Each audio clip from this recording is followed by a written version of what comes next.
All right, welcome everyone to week 5. We are moving right along, and we are moving into some different styles of academic writing that will need to utilize thesis statements. So that is why we're going to go over this week what a thesis statement is and how we can apply it to our writing. So, by the way, I thank you for your patience on me getting this presentation to you this morning. It's a little later than I normally am, but such is life. You might hear some baby noises in the background. I usually try to do this during nap time, but it just didn't get done. So you might hear some of those, but I think we'll still be able to get our content in. Say good morning, Zane. All right, so a thesis statement. What is the point? A thesis statement is actually going to be a 1 to 2 sentence statement in an essay that clearly presents to the audience the point of the essay, the purpose. Why in the heck are you writing this? So it's going to be a main idea that the entire essay is going to try to prove. So I think that's something that people can overlook at times, but when you write an essay, you have a point and a purpose, and you're trying to prove that point and purpose throughout the paper.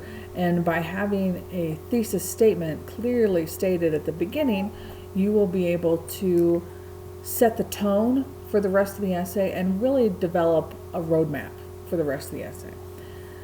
And a thesis statement should go beyond relating just the topic. So a lot of times I see writers get stuck in determining a thesis statement just because they're sharing a topic of a paper. But really a paper is going to go beyond just a topic. It's not a book report. You're not just relating facts. You actually have a point of view to share. And so the thesis statement should go beyond relating the topic and dig a little deeper. And I like to think of a thesis statement and what it includes in 3 elements. It should share the topic of the paper, absolutely. That should be there. But it should go beyond that. It needs to share the writer's stance or point of view concerning that topic. So what do you have to say about the topic?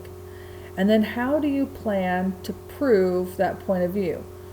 How are you going to structure a paper? What main ideas are you going to cover? And how do those main ideas work to prove the thesis statement? So a thesis statement, it should be 1 to 2 sentences long. You might find that all of my examples are 2 sentences, but that's mainly because I'm long-winded.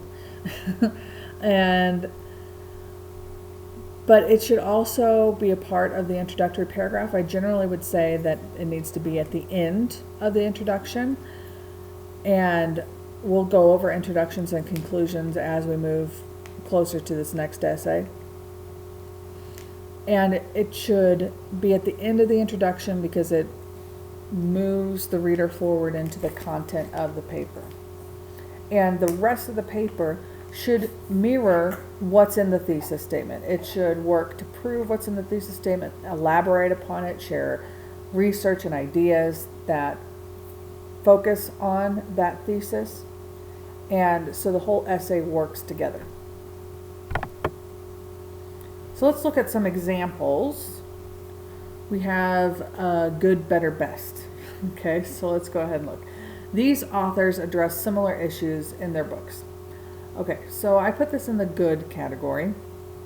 It does share somewhat of a topic. So we have an idea that we're going to compare some books. Okay, we don't know what books, we don't know who they're by or anything like that. So we don't know a lot of detail, so I wouldn't say it's a great thesis. But it does share kind of what's going to happen in the paper. It has a topic, a comparison between books, and the idea is, the point of view is that they're similar. Okay, so it's very, very basic, but it does share a topic and some sort of point of view. Now let's look at the better. Sorry.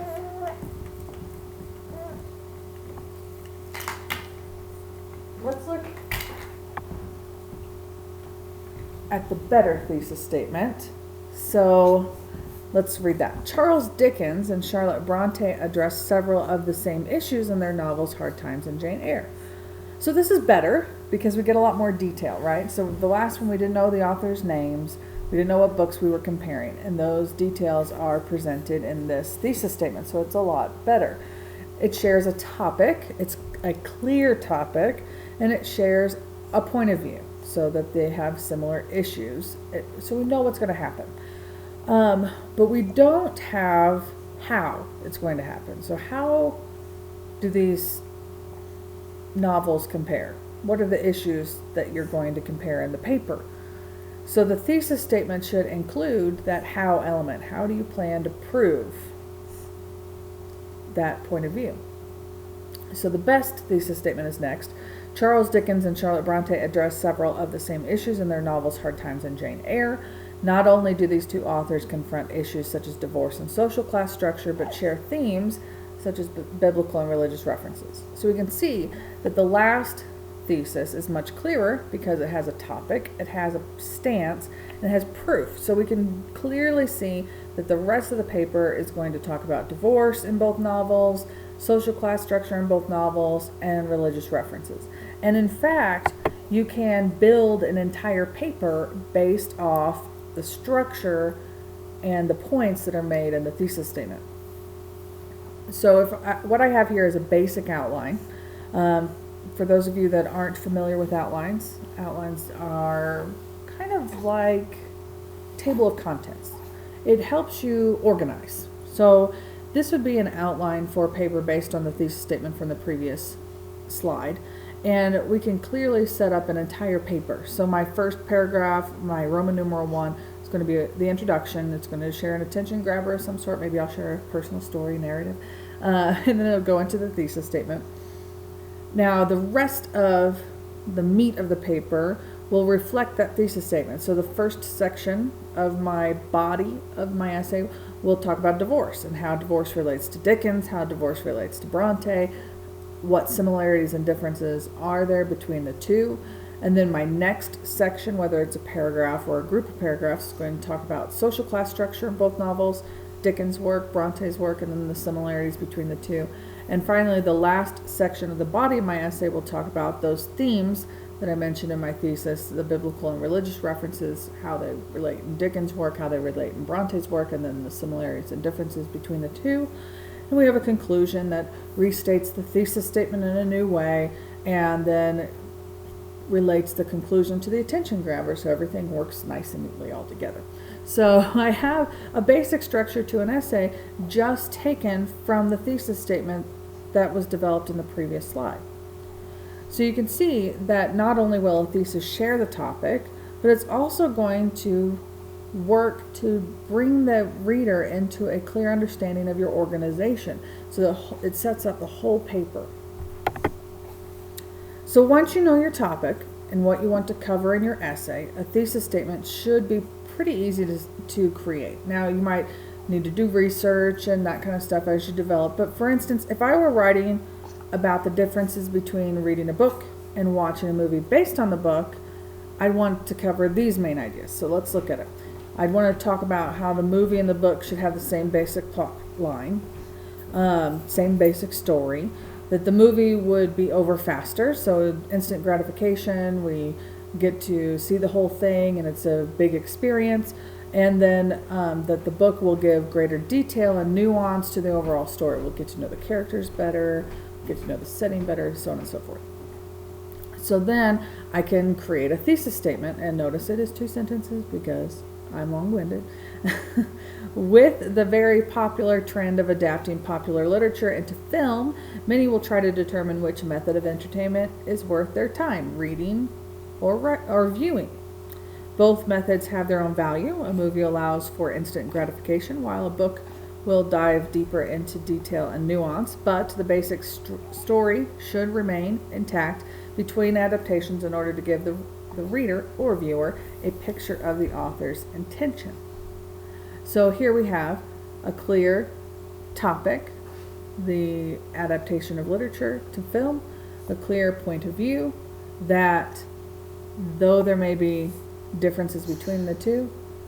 The story should remain intact. And then how am I going to talk about it? I can see that I will talk about the merits of both. I'll talk about the merits of movies, the merits of books, and how they should be impacted in film.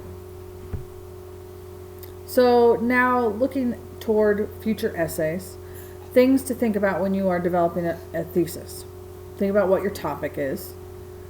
What is your point of view concerning the topic? So what do you think about it? What do you want to say about that topic?